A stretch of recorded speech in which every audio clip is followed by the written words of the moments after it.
Hi, Danny Hill, American Rib Race Hardware. Today we'll be doing 3-2-1 ribs.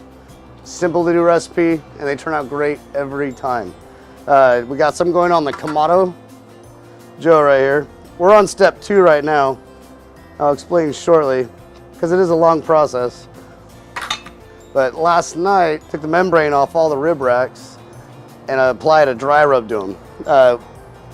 Used this one today, or last night, for the ribs today. It's apple honey Traeger dry rub. Real good stuff. Set them on the grates completely exposed, so it's just dry rubbed at this point with the membrane removed. On a smoke setting, if you have a Traeger, it'll be a smoke setting.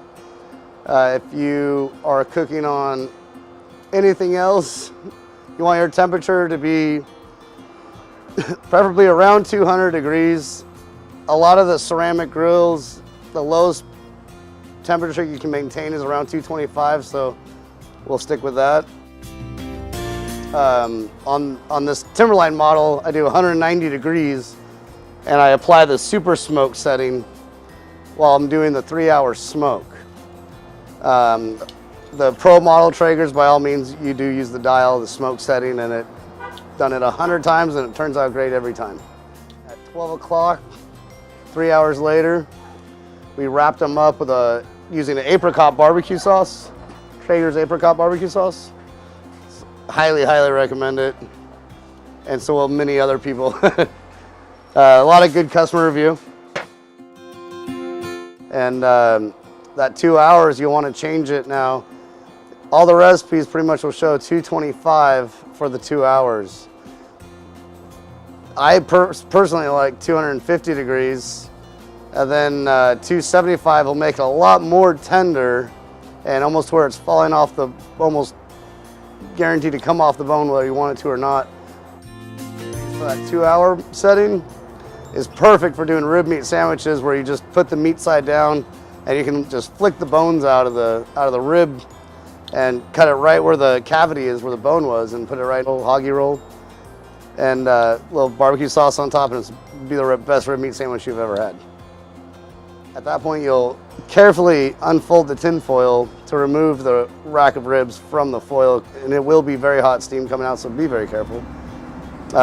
You'll at that point take them out of the foil, exposed on the grate at your temperature that you're cooking at for an hour, with a glaze on top of what sauce you prefer. And you can change the sauce at that point as well.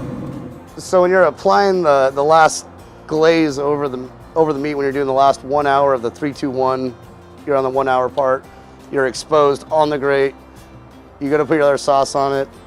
If you've used like a sweeter sauce, like this apricot has a little bit of sweetness to it, you can add something with a little more heat to it and get a nice little binder in there, but it's with a nice layer because at that point it's kind of sealed in there. Well, welcome back. Finally made it, the 6 hours. We're on our last step. We're pulling them off. We've sauced them.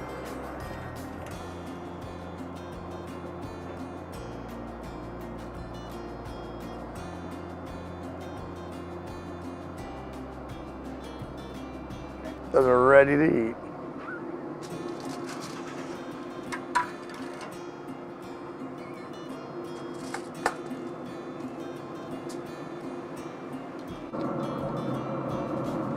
These guys, I did a 300, 275, so they're extremely tender. These ones will be great for rib meat sandwiches.